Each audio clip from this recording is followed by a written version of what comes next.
الحمد لله رب العالمين. أشهد أن لا إله إلا الله وحده لا شريك له،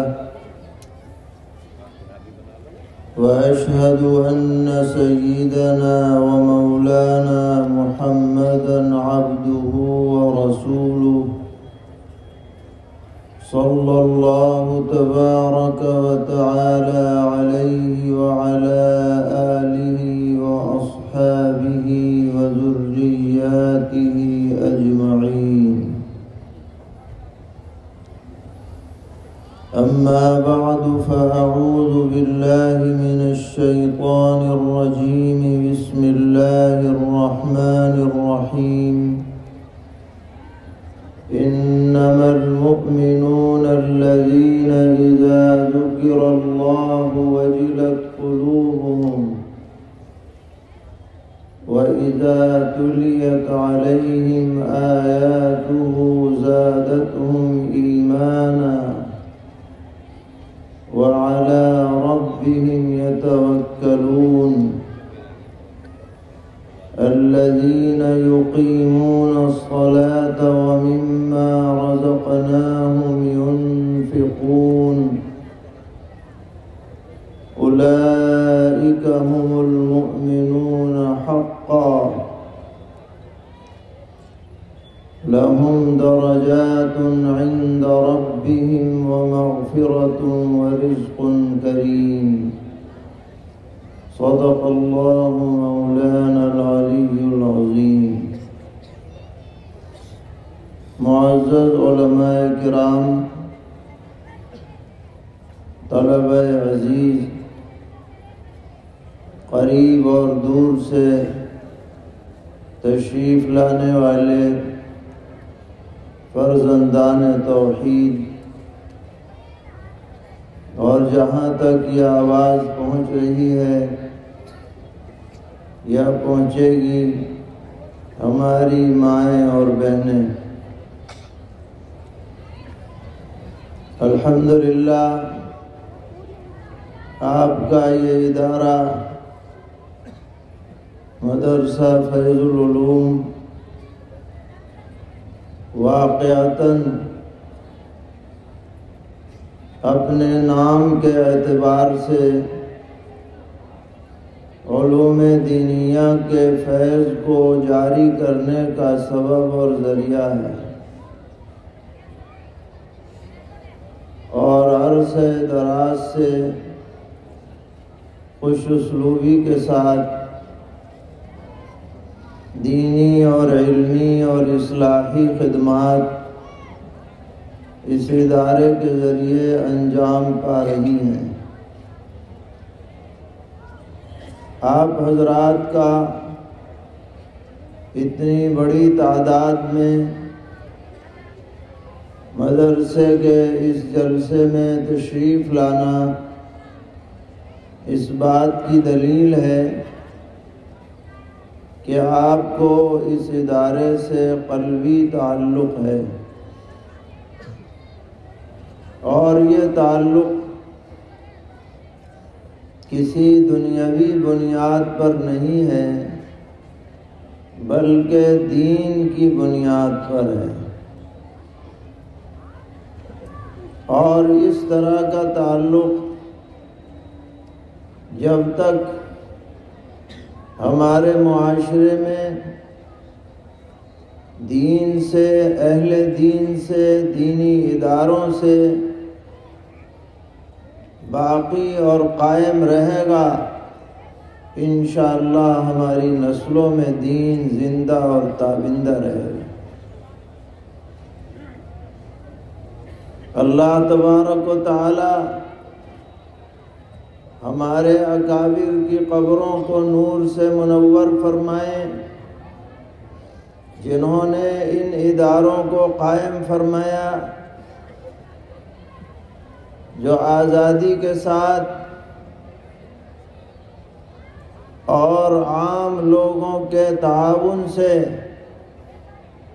قائم ہوتے ہیں، چلتے ہیں اور ترقی کرتے ہیں اور کر رہے ہیں۔ یہ ادارے ہمارے لیے دین کی بقا کے بارے میں شہرک کی حیثیت رکھتے ہیں۔ جس طریقے پر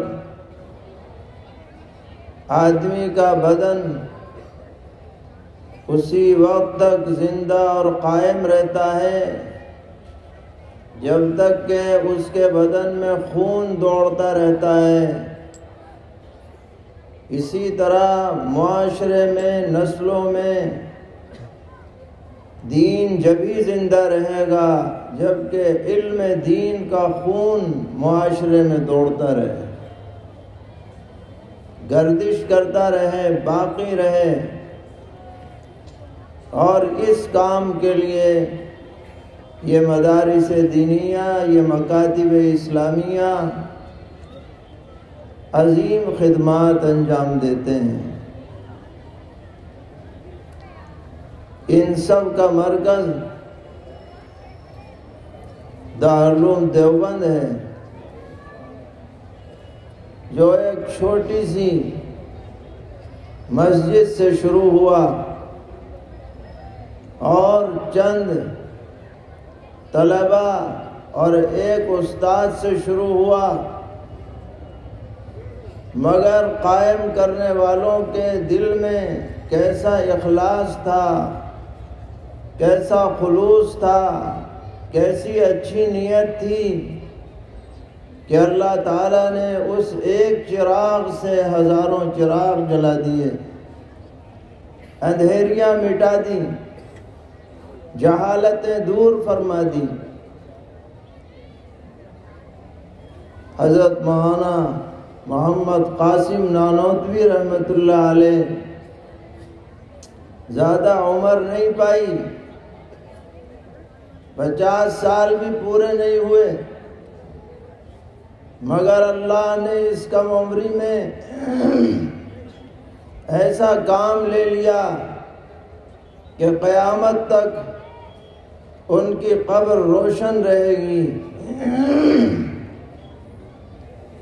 شورش کاشمیری نے کہا تھا، گونجے گا 4 کھوٹ میں نانوتوی کا نام، بانٹا ہے اس نے بادِ عرفان مصطفیٰ۔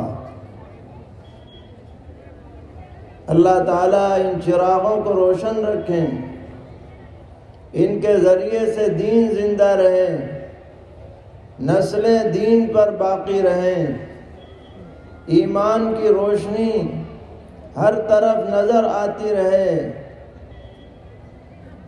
پیشانیاں نور ایمانی سے چمکتی اور دمکتی رہیں۔ اس کے لیے اس طرح کے اداروں کو باقی رکھنا پڑے گا، زندہ رکھنا پڑے گا۔ اللہ تعالیٰ اس ادارے کو بھی مزید ترقیات سے مالا مال فرمائیں، اور سبھی معاونین، منتظمین، اساتذہ، طلباء سب کو جزائے خیر عطا فرمائیں۔ اس وقت ہم نے آپ کے سامنے قرآن پاک کی سورہ انفال کی چند آیتیں پڑھی۔ ان آیتوں کا استحضار ہر مسلمان کو رکھنا چاہیے۔ اللہ نے ہمیں ایمان کی دولت سے نوازا ہے، اور بلا شبہ یہ عظیم دولت ہے، اور ہر آدمی یہ دعویٰ کرتے ہوئے فخر محسوس کرتا ہے کہ ہم صاحب ایمان ہیں، لیکن ایک محض مومن ہونا ہے اور ایک سچا مومن ہونا ہے۔ ایک دعوے کا مومن ہونا ہے، وہ تو ہر ایک زبان سے کہہ سکتا ہے، لیکن محض دعویٰ کافی نہیں، ہمارے اندر جذبہ ہونا چاہیے کہ ہم کامل مومن بنیں، سچے مومن بنے، ان مومنین میں ہمارا شمار ہو جن کو اللہ تعالیٰ نے سچے مومن کی سند عطا فرمائی ہے۔ ہر مسلمان مرد و عورت کی دل سے یہ تمنا ہونی چاہیے، زبانی دعویٰ کافی نہیں۔ تو اللہ تبارک و تعالیٰ نے ان آیات مبارکہ میں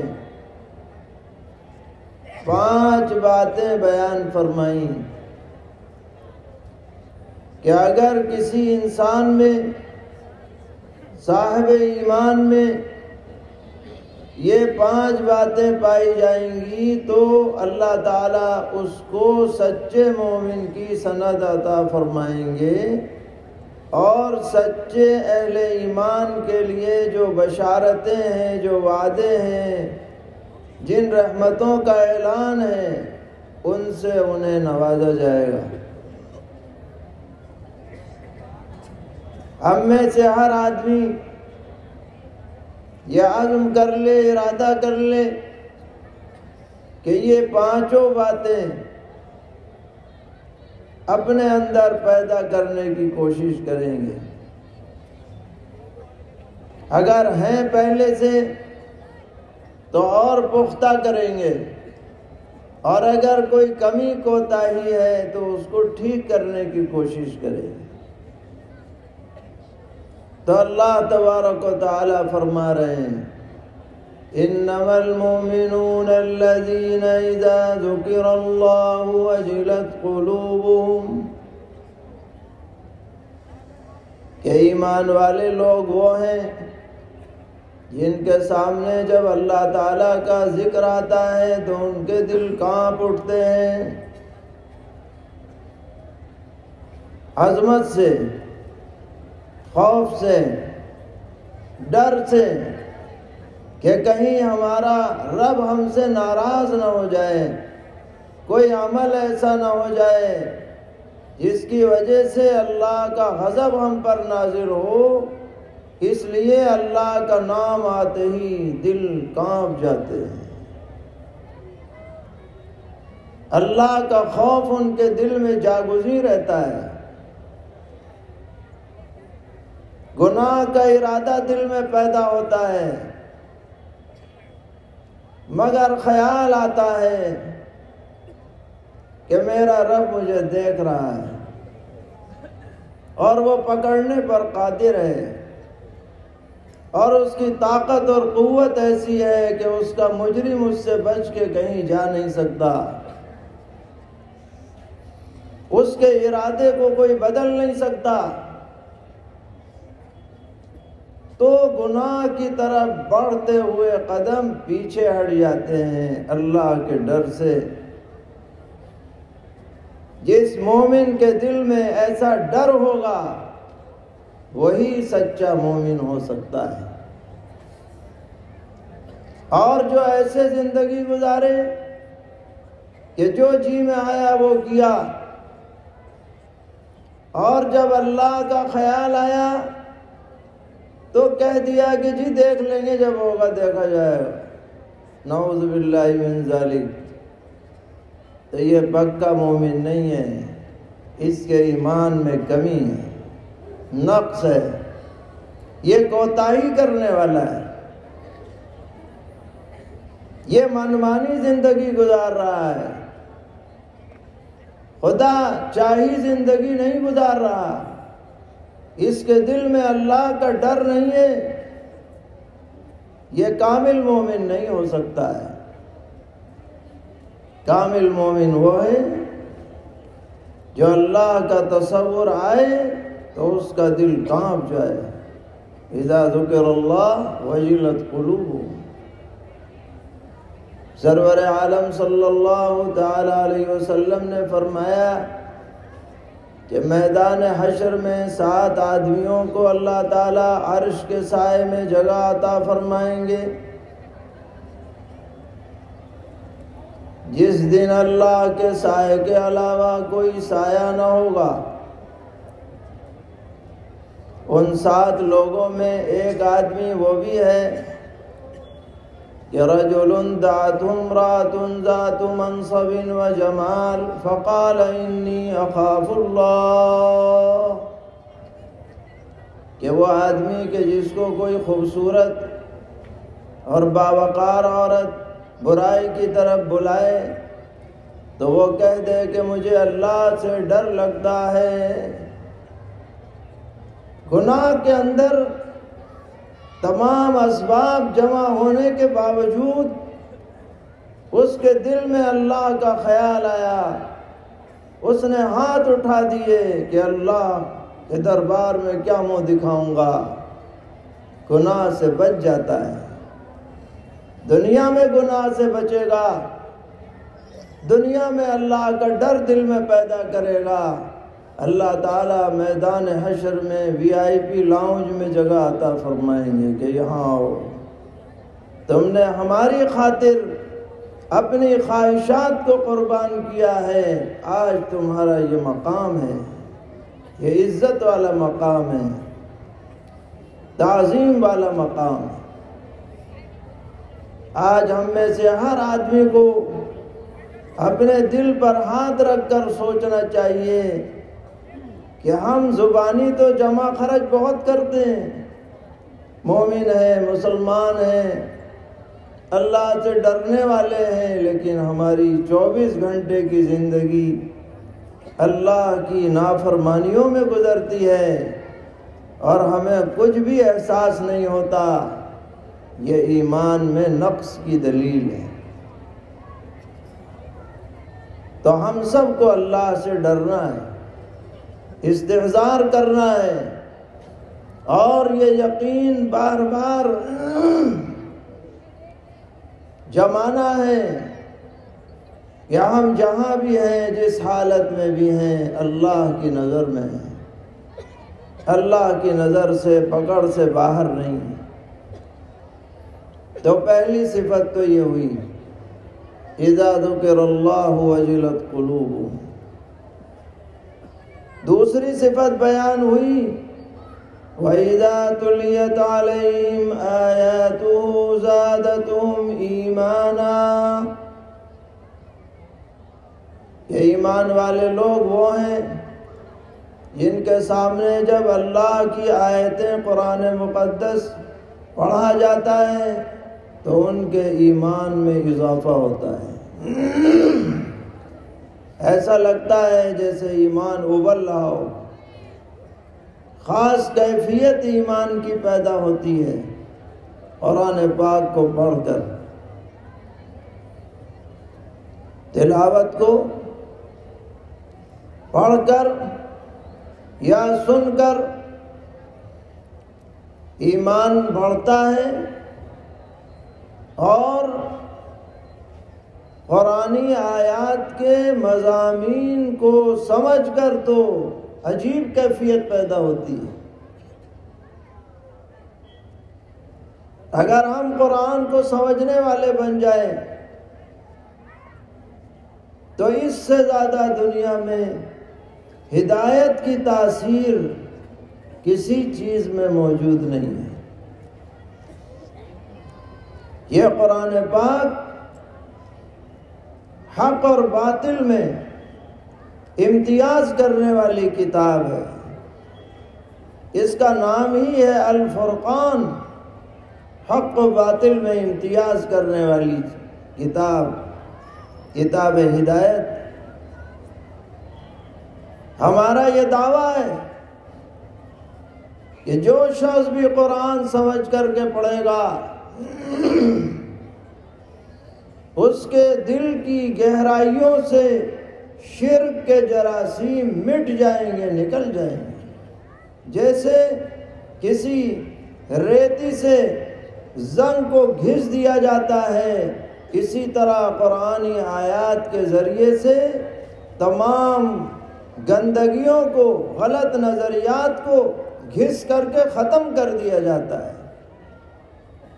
اس لیے ہمیں قرآن پاک کو پڑھنا بھی ہے اور قرآن پاک کو سمجھنا بھی ہے۔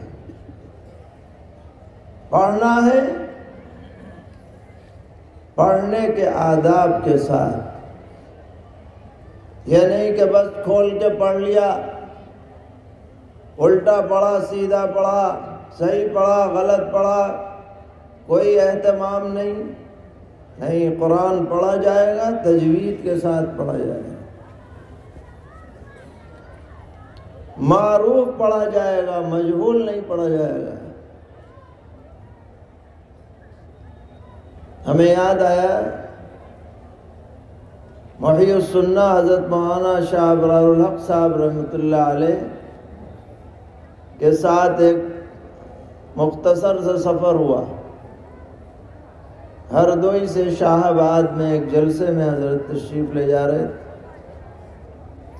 گاڑی میں کئی لوگ موجود تھے۔ حضرت نے پوچھا کہ بھائی کوئی انگریزی کی گنتی سنائے گا؟ سب بول پڑے جی حضرت ہم سنائیں گے، سب کو یاد ہے۔ تو لوگ کہنے لگے کہ جی 1 2 3 1 2 3۔ حضرت نے فرمایا کہ نہیں 1 ٹو پڑھو۔ تو ایک دوسرے کا منہ دیکھنے لگے کہ یہ تو صحیح نہیں ہے، 1 2 ہے 2۔ حضرت نے کہا نہیں 1 ٹو پڑھو۔ لوگوں نے پھر کہا کہ جی حضرت وہ انگریزی میں 2 ہی بولا جاتا ہے، لوگ یہ سمجھ رہے تھے کہ حضرت کو پتہ نہیں۔ جب کئی مرتبہ یہ کہا تو حضرت فرمانے لگے مسکرا کر کہ 2 کو ٹو تو پڑھ نہیں رہے اور الحمد کو الحمدو پڑھنے میں بڑا اچھا لگے۔ انگریزی تو بدل نہیں سکتے، ہمیں سمجھا رہے ہو ایسا نہیں ہے ایسے، اور قرآن پاک کو جیسے چاہو پڑھ لو، جو اللہ کا کلام ہے، جو خالق و مالک کا کلام ہے، جو تمام کلاموں کا بادشاہ ہے، اس کو بغیر ادب کے پڑھ لو، یہ کیسے منظور ہو سکتا ہے؟ قرآن پڑھا جائے گا تجوید کے ساتھ پڑھا جائے گا، کون سا حرف کہاں سے نکلتا ہے، ہا ہے، چند الفاظ ایسے ہیں کہ جن کی مشق کیے بغیر آدمی الگ الگ پڑھ ہی نہیں سکتا۔ زا، زال، ضاد، ظا، جب تک مشق نہ ہو ان میں آدمی امتیاز نہیں کر سکتا۔ مشق کے بعد قرآن پاک پڑھا جاتا ہے، کہیں راپور ہوتی ہے، کہیں باریک ہوتی ہے، کہیں اللہ کا لام پر ہوتا ہے، کہیں باریک ہوتا ہے، کہیں غنہ کیا جاتا ہے، کہیں اخفا ہوتا ہے، اور دیگر قاعدے ضابطے ہیں۔ تلاوت کی جائے پورے تجوید کی رعایت کے ساتھ، اور جو پڑھا جائے اس کو سمجھنے کی کوشش کی جائے۔ معتبر علماء کی تفاسیر اگر آپ پڑھے ہوئے ہیں ان کا مطالعہ کریں، نہیں تو جہاں مساجد میں ترجمے کی مجلس ہوتی ہے اس میں شریک ہوں، تاکہ ہمیں پتہ چلے کہ قرآن ہم سے کیا کہہ رہا ہے۔ اگر ہم پڑھیں گے تو ضرور ہمارے ایمان میں اضافہ ہوگا، زادتہم ایمانا۔ یہ دوسری صفت ہوئی۔ تیسری صفت فرمائی وَعَلَىٰ رَبِّهِمْ يَتَوَكَّلُونَ، اور ایمان والے لوگ وہ ہیں جو ہر معاملے میں اپنے رب پر بھروسہ کرتے ہیں، اسباب اختیار ضرور کرتے ہیں مگر بھروسہ اللہ تعالیٰ پر ہے۔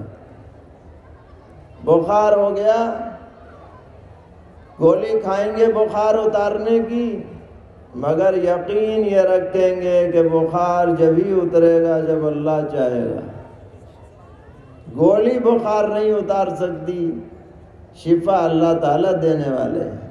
وَإِذَا مَرِضْتُ فَهُوَ يَشْفِينِ۔ دکان کھولیں گے، کاروبار کریں گے، سارے اسباب مہیا کریں گے، مگر یقین رکھیں گے کہ رازق تو اللہ تعالیٰ ہے۔ وہ اگر دینے پہ آئیں گے تو کوئی روک نہیں سکتا، اور ان کی طرف سے دروازہ بند ہو جائے تو کوئی کھول نہیں سکتا۔ اسی کا نام ہے توکل۔ وَعَلَىٰ رَبِّهِمْ يَتَوَكَّلُونَ۔ توکل اس کا نام نہیں ہے کہ بوریا بستر اٹھا کے جنگل میں جا کے بیٹھ جاؤ، پہاڑ میں چلے جاؤ کہ جی اللہ کھلائے گا جیسے کھلائے۔ نہیں، توکل یہ ہے اسباب اختیار کرو، بھروسہ اللہ تعالیٰ پر کرو۔ وَعَلَىٰ رَبِّهِمْ يَتَوَكَّلُونَ۔ یہ تین صفات ہوئیں جن کا تعلق نظریے سے، فکر سے، عقیدے سے، دل سے۔ اب اس کا اظہار کیسے ہوگا؟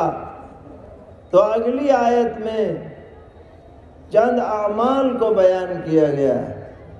فرمایا الذین یقیمون الصلاۃ۔ ایمان والے لوگ وہ ہیں جو نماز قائم کرتے ہیں۔ یہ نہیں پڑھا نماز پڑھتے ہیں، یہ نہیں کہا، نماز قائم کرتے ہیں، یعنی تمام آداب و شرائط کے ساتھ نماز پڑھتے ہیں۔ مرد ہیں تو باجماعت مسجد میں جا کر کے پڑھتے ہیں، تکبیر اولیٰ کا اہتمام کرتے ہیں، نماز پڑھتے ہوئے جلد بازی نہیں کرتے، اطمینان و سکون کے ساتھ نماز ادا کرتے ہیں۔ یہ اقامت صلاح ہے، جو اعمال ایمانی میں سب سے نمبر 1 درجے کا عمل ہے۔ ہر مسلمان، مرد عورت، جوان بوڑھے، امیر غریب، مسافر مقیم، ہر ایک پر فرض ہے اپنے وقت میں۔ اس سے کسی کو چھٹی نہیں مل سکتی کہ بھائی بہت پڑھ لی، پاس بنوا لو، اب جو ہے بغیر اس کے کام چلے گا، یا ہمارے بجائے دوسرا کوئی پڑھ لے۔ یہ نہیں چلتا، خود ہی پڑھنی پڑے گی۔ کھڑے ہو کے پڑھو، کھڑے ہو کے نہیں پڑھ سکتے بیٹھ کے پڑھو، رکوع سجدہ نہیں کر سکتے اشارے سے پڑھو، پڑھنی پڑے گی، چھٹی کچھ نہیں۔ بڑے سے بڑا دیندار کیوں نہ ہو اور بڑے سے بڑا دنیا دار کیوں نہ ہو، نماز کی چھٹی نہیں ہے، نماز فرض ہے۔ اگر مومن کامل ہے تو نماز چھوڑ نہیں سکتا، اور جو نماز کو چھوڑ رہا ہے وہ مومن کامل نہیں ہو سکتا۔ ہر آدمی اس پیمانے پر اپنے کو جانچ لے کہ ایمان کے کس درجے پر ہے۔ الذین یقیمون الصلاۃ۔ اور 5ویں صفت بیان ہوئی، وَمِمَّا رَزَقْنَاهُمْ يُنْفِقُونَ۔ ہم نے جو انہیں رزق عطا کیا ہے اسی میں سے اللہ کے راستے میں خرچ کرتے ہیں، خیر کی جگہوں پر، خیر کے کاموں میں، مساجد میں، مدارس میں، یتیم، غربا، فقراء، مساکین، رشتہ دار، اعزاء، احباب، جو ضرورت مند ہو ان میں خرچ کرتے ہیں۔ یہ کامل مومن ہے، بخل سے کام نہیں لیتے، یہ سمجھتے ہیں کہ جو بھی ہم خرچ کریں گے اللہ تعالیٰ اس کا ہزاروں گنا بڑھا کر کے اس کا بدلہ عطا فرمائیں گے۔ یہ 5 صفات ہوئیں کہ جب اللہ کا نام آئے تو دل کانپ جائے، قرآن پڑھا جائے ایمان بڑھ جائے، اللہ پر توکل ہو، نماز کی پابندی ہو، اللہ کے راستے میں خرچ ہو۔ جب ان 5 میں آدمی پورا اترے گا تو اللہ تعالیٰ اس کو یہ بشارت سنا رہے ہیں، اولئک هم المؤمنون حقا، یہی وہ لوگ ہیں جو سچے پکے مومن ہیں۔ اب بتائیے ہم اس فہرست میں اپنے کو شامل کروانا چاہتے ہیں یا نہیں چاہتے؟ ہاتھ اٹھا کے بتاؤ کون کون چاہتا ہے؟ یہ تو ماشاءاللہ سبھی نے اٹھا دیے، تو شامل کیسے ہوں گے؟ ہاتھ اٹھا کے ہو گئے، ہو جائیں گے؟ ان 5 باتوں کو پورا کرنا پڑے گا۔ اللہ کا ڈر ہو، قرآن سے تعلق ہو، اللہ پر توکل ہو، نماز کی پابندی ہو، خیر خیرات کا جذبہ ہو، تو اس فہرست میں انشاءاللہ ہمارا نام بھی آ جائے گا۔ اللہ کے ہاں کمی کچھ نہیں، کروڑوں اربوں کیوں نہ آ جائیں، اللہ کا تو دربار کھلا ہوا ہے۔ کمی ہماری طرف سے ہو سکتی ہے، اللہ کی طرف سے کبھی نہیں ہے۔ ہم تو مائل و کرم ہیں، کوئی سائل ہی نہیں، راہ بتلائیں کسے رہ روے منزل ہی نہیں۔ اللہ کی طرف سے کوئی کمی نہیں۔ اللہ کی جنت بھی بہت بڑی ہے، رحمت بھی بے انتہا ہے، بس ہمیں اپنا جائزہ لینے کی ضرورت ہے۔